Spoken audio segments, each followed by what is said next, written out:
Wear the wrong purple in Rome, and you risk treason. Egyptians shaved eyebrows when the family cat died. Yes, really. Sacred chickens refuse breakfast, and a Roman battle gets cancelled. These were everyday rules you followed, or officials made life difficult. In 39 punchy stories, we show who enforced what and why. Only the emperor could wear imperial purple in Rome. Wear the wrong shade of purple in Rome and you could be accused of treason. In the Roman Empire, Tyrian purple made from murex shells signaled imperial power, and sumptuary laws reserved full purple garments for the emperor. Senators got a compromise, a white toga with a broad purple stripe called the latticlave, while equestrians wore a slimmer stripe. Emperor Aurelian reportedly cracked down on purple silks, calling them a royal monopoly and punishing illicit dyers and sellers. Dye vats along the Phoenician coast stank of rotting snails, but the color outlived the smell and became a political statement. Merchants who smuggled deep purple fabrics risked confiscation and worse, because colors were a governance tool, not just fashion. Even emperors used hues like paler purples to reward allies and mark rank without sharing the full imperial aura. If you saw a full purple cloak at court, you were meant to see the state, not just a wardrobe choice. It's a reminder that in Rome, style wasn't self-expression, it was policy with teeth. Married women banned from the ancient Olympic Games. Being married and stepping into the Olympic sanctuary at Olympia could cost a woman her life. In classical Greece, the festival honored Zeus, and the rules barred married women from attending or competing, with the priestess of Demeter as the notable exception. One famous story tells of Callipoeira of Rhodes, who disguised herself as a trainer to watch her son compete and was discovered when her robe snagged on the fence. Officials didn't execute her because of her family's champion lineage, but they did change the rules so trainers also had to enter nude. Unmarried girls had their own event, the Heraia, a separate foot race in honor of Hera, run in a distinctive short tunic. To the Eleans who hosted the games, keeping sacred spaces pure meant bodies and social roles were tightly policed. Spartan women trained vigorously at home, but that didn't open Olympia's gates to married women. The rule drew a bright line between festival worship and domestic respectability as defined by their city-states. Ironically, the ban made the priestess of Demeter's seat even more conspicuously powerful in the stadium. Greek athletes competed completely nude by rule at Olympics. Strip down or stay off the track, that was the practical effect. By the 6th century BCE, Greek athletes competed nude, oiled their bodies, and scraped off sweat and dust with a strigil, a curved bronze scraper. Some traditions credit Orsippos of Megara for popularizing nudity after his garment fell during a race he won. Competing naked was framed as honoring the gods and celebrating the ideal male form, but it also standardized gear, basically none. Trainers and officials could better verify athletes were male, which mattered in a festival with gendered bands. Images on pottery show runners, wrestlers, and javelin throwers in careful technique, not just exhibition. A thin cap, called a kynodesme, sometimes kept modesty from interfering with motion, a very practical detail. For the Greeks, visibility was a virtue when performance, fairness, and ritual mixed on sacred ground. It was performance art, but with laurel crowns, bruises, and judges holding rods. Pythagoreans refused to eat beans, considered spiritually dangerous. One food could mark you as an outsider at dinner: fava beans. Followers of Pythagoras in southern Italy reportedly avoided beans, a rule shrouded in philosophy, ritual purity, and practical health lore. Explanations ranged from beans housing souls to their flowers' resemblance to genitals to concerns about flatulence compromising ritual dignity. There is also a medical angle. Some people with favism, a genetic condition, suffer dangerous reactions to fava beans. A famous tale says Pythagoras refused to cross a bean field while fleeing pursuers, choosing death over violation of principle. Whether that story is embellished or not, the taboo helped define group identity in a crowded world of mystery schools. Members practiced communal living, precise diets, and rules about silence, creating a distinctive philosophical brand. Breaking the bean ban wasn't just about food, it risked spiritual contamination in their worldview. In a culture of shared meals, saying "no beans" was a loud metaphysical statement. Spartans used heavy iron bars instead of money. Try buying bread with a paperweight. Sparta made that the point. According to tradition, lawgiver Lycurgus banned gold and silver and introduced bulky iron spits, called obols, to discourage luxury and corruption. They were reportedly quenched in vinegar to make them brittle and useless for crafting, which kept wealth tied to communal needs. Merchants found the bars inconvenient, so trade for luxuries didn't thrive like in Athens. Sparta prized equality among citizens, and coinage that fit in a purse didn't fit the program. Archaeology suggests barter and foreign coins still slipped in because real economies hate purity. But the ideal held. Wealth should be heavy, visible, and a headache to hoard. If corruption requires discreet envelopes, a wagon of iron bars complicates the handoff. The money was a message. Comfort makes soft soldiers. Weight keeps you grounded. Spartan men ate in military mess halls, not home. Home-cooked meals were optional. The mess hall was mandatory.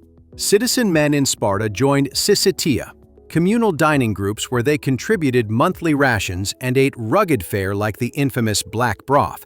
Skipping dues could mean losing full citizen status, so dinner doubled as a civic checkpoint.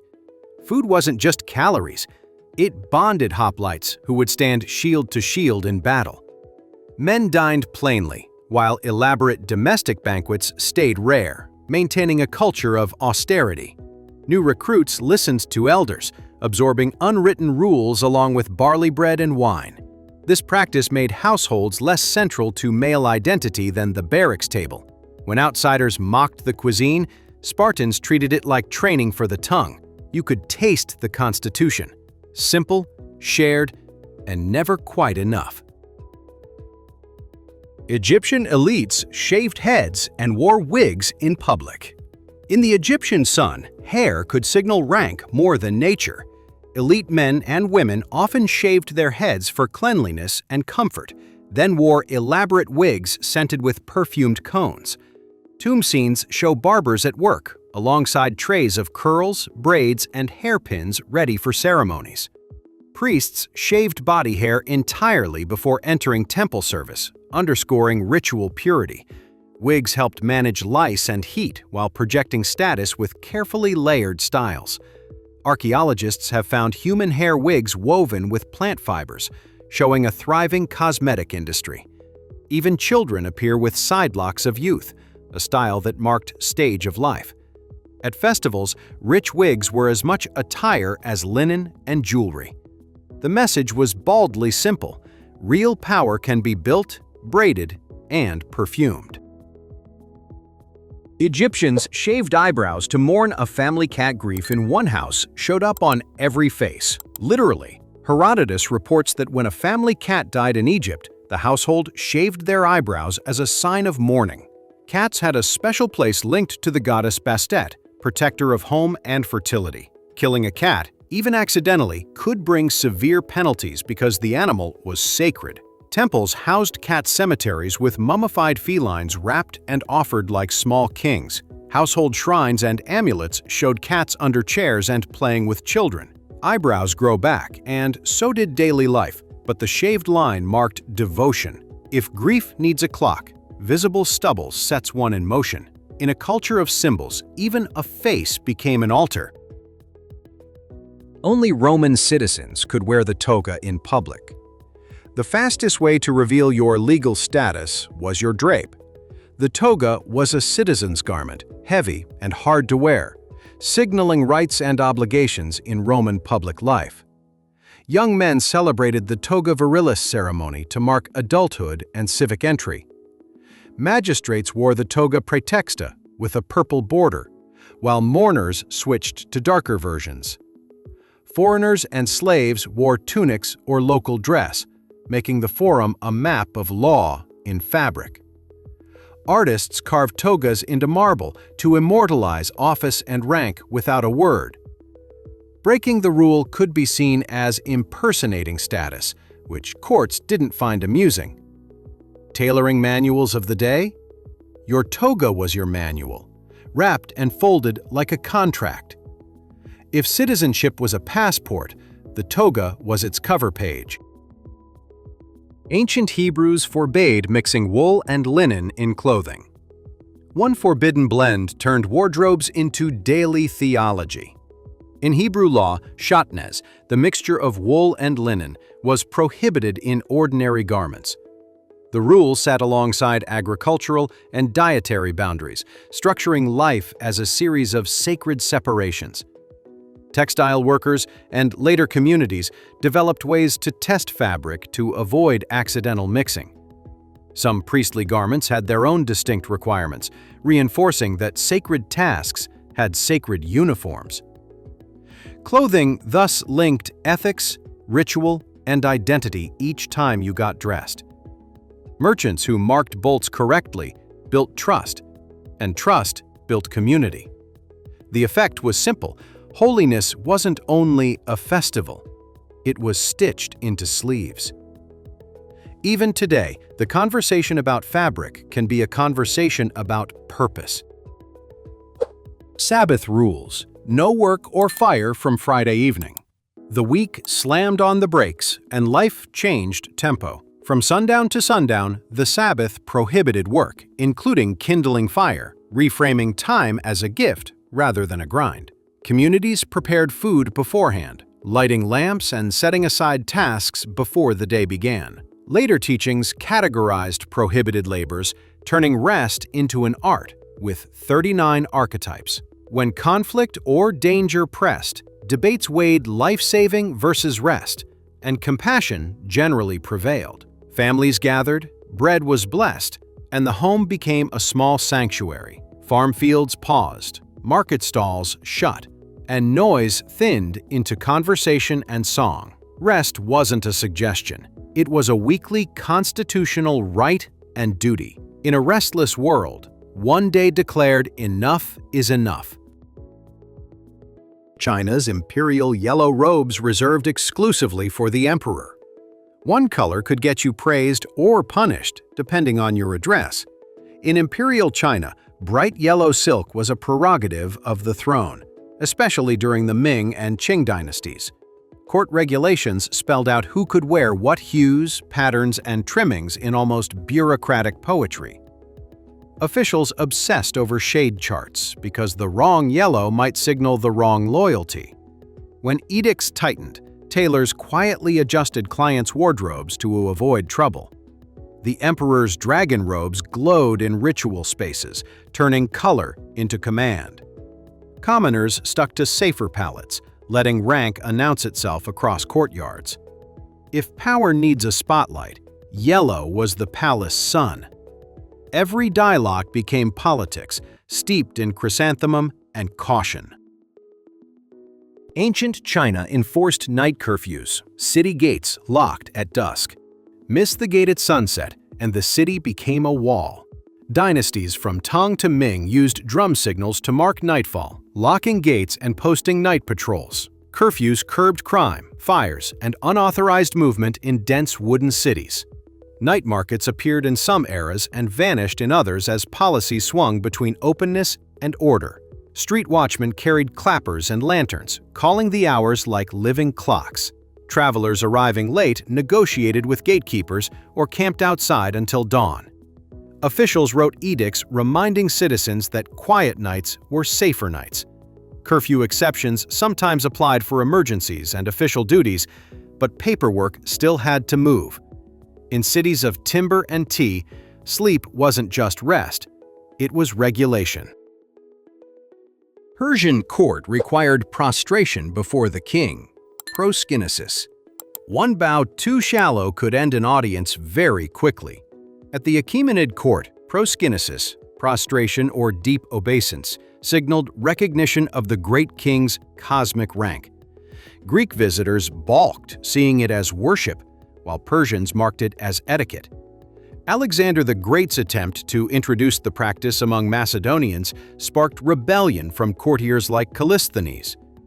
Protocol matched architecture: high platforms, guarded doors, and choreographed approach routes.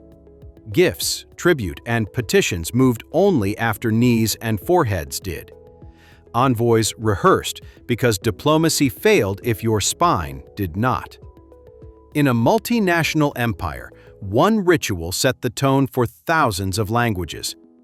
Power spoke softly. The floor translated loudly. No burials allowed inside ancient Rome's city walls. Death had to take the road out of town. Roman law placed tombs outside the pomerium, the sacred boundary, to protect health and ritual purity. Roads like the Via Appia lined with monuments turned highways into family albums. Epitaphs asked passers-by to stop and read, merging traffic with remembrance. Columbaria housed urns in niches, communal solutions for crowded lives and deaths. Soldiers and freedmen bought plots in collegia, burial clubs that ensured a last dignity. Violating the rule meant fines and reburial, a legal headache in marble. City centers reserved space for the living, leaving the dead to frame the outskirts. The result is archaeological gold, grief mapped neatly along ancient lanes. Roman Appian law limited women's gold and flashy dress. Austerity turned wardrobes into politics during wartime. In 215 BCE, amid the Second Punic War, Rome passed the Lex Appia to limit women's gold and restrict showy dress and carriage use. It was framed as sacrifice for the state, keeping luxury in check while Hannibal prowled Italy. By 195 BCE, women famously flooded the streets to press for repeal, arguing the crisis had passed. Cato the Elder thundered against repeal, warning of moral decline if silk and color returned. The law was repealed, revealing how fashion can outlast fear. Debate over public display mirrored debates over civic rights and voice. Gold didn't win the war, but it won back sunlight on the forum steps. Rome learned that emergency measures expand fast and contract painfully. Aztec youths forbidden alcohol. Only elders could drink pulque. One gourd too many could rewrite your future in Tenochtitlan. The Aztec state allowed elders to drink pulque, a fermented maguey beverage, but punished intoxication severely in the young. Public drunkenness brought social shame, or worse, depending on status and age. Ritual use under priestly supervision was distinct from casual drinking, which authorities discouraged. Pulque still flowed at state ceremonies, reinforcing who was allowed pleasure and when. Parents and judges enforced limits to keep labor and discipline predictable. Merchants who traveled far earned occasional leniency as practical recognition of rough roads. The policy was part health code, part hierarchy maintenance, and part religious duty. In a city of canals and calendars, sobriety kept the gears aligned. Inca Mita. Every household owed labor to the state. Your taxes arrived with a shovel, not a coin. The Inca Empire organized Mita, a rotating labor tax that built roads, terraces, and storehouses from the Andes to the coast. Communities contributed workers seasonally, overseen by local curacas who balanced needs and quotas. Projects like the Capacñan Road Network stitched together mountains that refused easy passage. Storehouses called kulkas stocked surplus for famine relief and military campaigns. Artisans, porters, and miners each had Mita versions, tying craft to administration. Spanish rulers later adapted the system for mines, with darker outcomes and harsher demands. For the original empire, labor turned royal plans into real stone. The receipt was visible: steps to the sky and fields in impossible places. Mayan beauty rule, flattened skulls, and jade tooth inlays. Beauty could start in a cradle and sparkle at a smile. Some Maya communities practiced intentional cranial shaping on infants, using boards to create desired head profiles. Adults sometimes inlaid teeth with jade or other stones, a precise craft signaling status and aesthetics. These modifications were not random. They echoed myths, identities, and courtly ideals. Archaeologists see patterns across regions, suggesting fashion with regional dialects. Dental work required skill to avoid nerve damage, so specialists earned respect. Skull shaping happened gently over time, making biology negotiate with culture. Faces became biographies, read by neighbors without a word spoken. If style is language, the Maya spoke in bone and green fire. Ancient India, eat only with the right hand. A single gesture separated polite from improper at the table. Across much of ancient India, prevailing norms favored eating with the right hand and reserving the left for hygiene tasks. Religious offerings and greetings followed the same logic, elevating the right as auspicious. Texts on conduct tied bodily discipline to social harmony in small, practical ways. Hosts watched guests to match service etiquette, from passing dishes to accepting water. Banquets in courts and ashrams alike used simplicity to keep attention on company and prayer. Travelers learned fast that the wrong hand could sour hospitality. Like many rules, it made invisible values visible in everyday acts. The lesson was tactile. Respect can be as small as a fingertip. Heian, Japan. Married women blackened teeth as a beauty rule.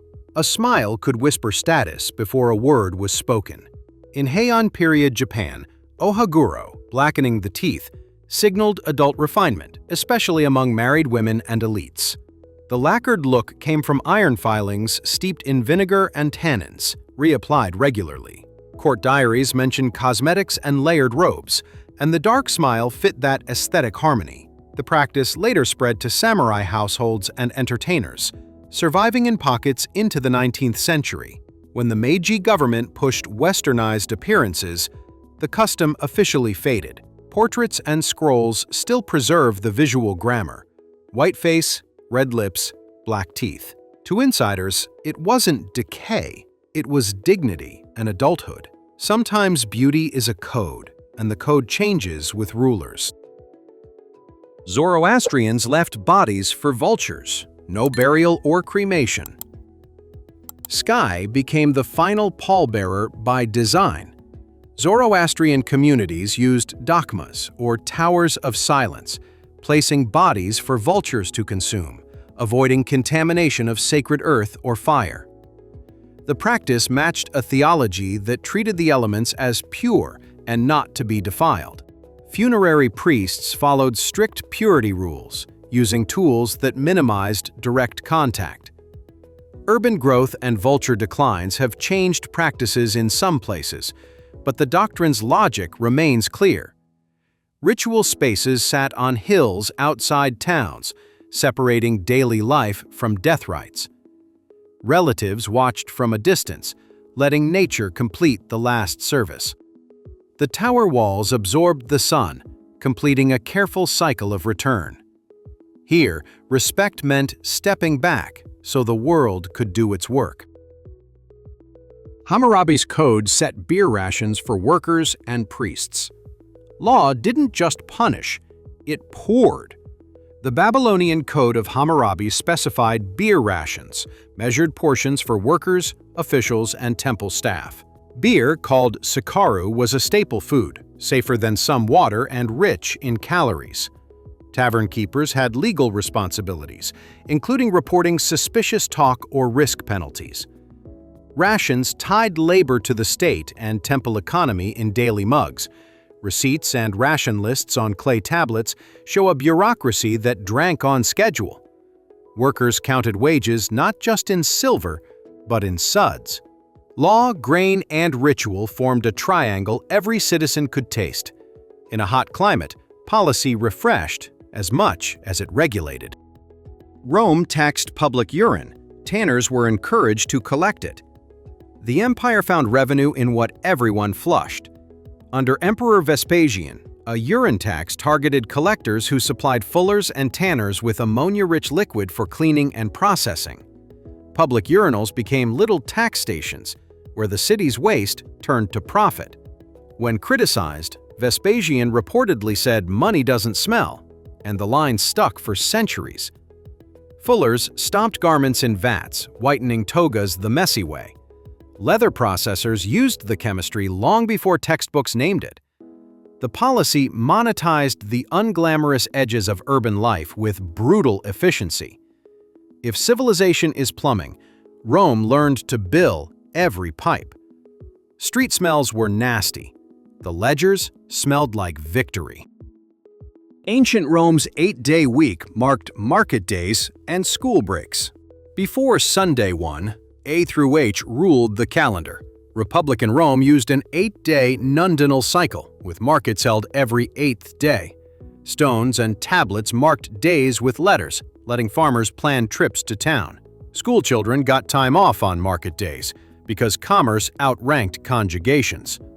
Officials timed announcements to catch crowds between livestock pens and bakeries. The 7-day planetary week rose later, nudging the nundinae aside. For a while, the two systems overlapped, confusing timekeepers and scribes. Calendars were politics carved in wax and stone, not just wall art. In Rome, the week was whatever law and habit could enforce. Egyptian workers paid in beer, daily rations carefully regulated. Payday arrived in jars, not coins. At sites like Deir el-Medina, workers received rations of beer and bread measured out like clockwork. When rations came late, crews even staged one of history's earliest recorded strikes. Beer varied by strength and type, fueling artisans carving royal tombs. Scribes tracked deliveries to households, showing who owed and who received. The state's granaries and breweries were as critical as quarries and barges. A missed shipment could halt chisels faster than any pharaoh's decree. Economy was logistics, and logistics tasted like malty porridge. Work flowed when the beer did, a simple equation with royal backing. Ancient China banned commoners from wearing silk and certain colors. Cloth turned into a census you could read at a glance. Sumptuary laws spelled out what fabrics and colors each rank could wear, keeping silk and specific hues for officials and nobility. Edicts shifted between dynasties, but the theme remained: dress as your station. Inspectors and local elites policed the line, sometimes zealously, sometimes with winks. Merchants rich in coin still wore the law's poorer palette, at least in public. Ceremonies transformed courtyards into living charts of stripes, badges, and trims. Violations could bring confiscations, fines, or social trouble bigger than the garment. The effect was order by wardrobe, reinforced every morning by mirror and belt. In a crowded realm, fabric kept the ranks from blurring. Sparta inspected newborns, fathers required to present babies publicly. A child's first test was not a lullaby but a judgment. Accounts describe elders examining newborns. If judged unfit for Spartan life, the infant might be exposed at a place called the apothetai. The practice, wrapped in legend and debate, underlines Sparta's obsession with martial fitness. Public presentation tied fatherhood to the state, not just the household. Surviving meant joining a system that valued shields over sentiment. Women, too, trained to produce strong offspring, linking bodies to policy. While historians argue details, the story shaped how Sparta understood itself. Even the cradle sat inside the city's military logic. In Sparta, a baby's first audience was the constitution in human form. Athens required military training for all citizen boys at 18. Adulthood came with an oath and a spear. Athenian youths entered the ephebia around 18, a 2-year period of military and civic training. They swore to defend the city and respect its laws, binding identity to service. Garrison duty on borders hardened city kids into citizen soldiers. Training included drills, festival duties, and learning the city's sacred geography. Steles preserved names of cohorts that aged into the assembly and jury boxes. In a democracy, the army and the agora shared the same boys. Service created networks that later steered business and politics alike. When Athens talked about freedom, it taught the march to go with it. Ancient Rome banned daytime carts. Wagons rolled only at night. If you delivered marble at noon, expect a fine and a crowd. To ease congestion and noise, Rome restricted heavy carts in daylight, pushing deliveries to nighttime. Streets already jammed with pedestrians, litters, and officials couldn't handle oxen, too. Night became the logistics window, with creaking axles echoing off insulae. Shopkeepers opened at dawn to receive what the city smuggled through the dark. Residents complained about sleepless nights, but commerce won the argument. The rule kept political ceremonies and business hours cleaner, at least visually. Urban planning was less blueprints and more curfews and carts. In a city of spectacle, freight learned to hide behind the moon. Ancient Hebrew kosher rules forbade pork and shellfish consumption menus came with a moral map built in. Dietary laws in Hebrew tradition prohibited pork and shellfish, among other categories like predators and blood. Farmers and fishermen organized livelihoods around what communities could eat. Ritual slaughter and careful preparation turned meals into mindful acts. Festivals used food to teach history, memory, and gratitude in edible form. Trade routes adjusted so permitted foods arrived fresh at the right seasons. Breaking rules wasn't just gustatory, it risked social and spiritual rupture. Keeping them created a shared kitchen that stretched across centuries. In short, the table was a small synagogue, set 3 times a day. Romans consulted sacred chickens. Bad pecking could cancel battles. A battle plan could hinge on a breakfast. Roman officials used augury, including the feeding of sacred chickens, to read omens before major actions. If the birds ate greedily, the signs were favorable. If they refused, commanders hesitated. The cautionary tale is Publius Claudius Pulcher, who allegedly tossed the chickens overboard, saying they could drink instead, and then lost disastrously. Superstition and statecraft mingled in a culture that prized signs. Armies waited while birds argued with grain in a cage. Success retroactively proved the omen, while failure blamed the ritualist. However irrational it sounds, rituals focus nerves when lives are on the line. Sometimes the bravest order is to stand down because a beak said so. Ancient Egypt banned shoes in temples. Worshippers went barefoot. Holiness started at the threshold with a quiet gesture.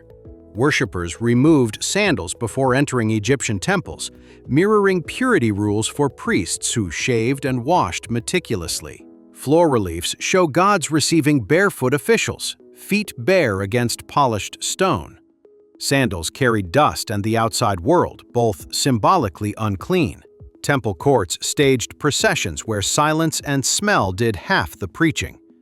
Offerings of incense and flowers cleaned the senses as much as the space. Scribes recorded donations while guardians kept sacred areas strictly bounded. The rule turned an ordinary step into a ritual act. You left footprints, not leather prints, on the path to the divine.